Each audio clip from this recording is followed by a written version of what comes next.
This is the tutorial video that tells you how to install Practice Management Workspace on a workstation.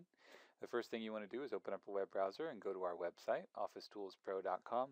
Then you're going to click on the Store button in the top right-hand corner.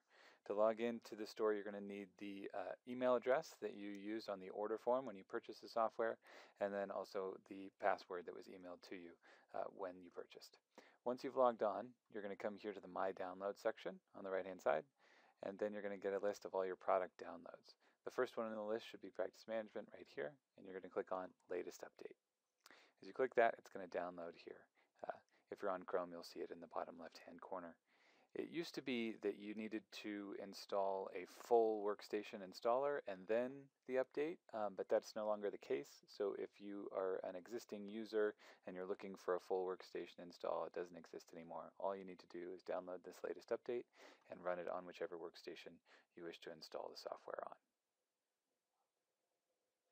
Once the install file has finished downloading, you're going to click on it, either in your web browser or wherever it was downloaded to on your hard drive. You're going to run that installer.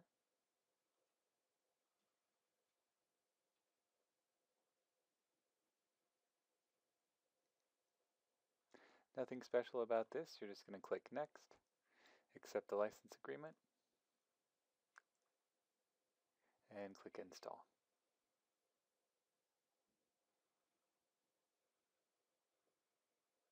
The installer is pretty quick. It should only take around a minute or so, if not less. We'll just wait for this to complete. And there you go, you're finished. So we can click Finished here. If I minimize my web browser, now I have my practice management icon on my desktop. I can click that to launch the software, and we're off and running.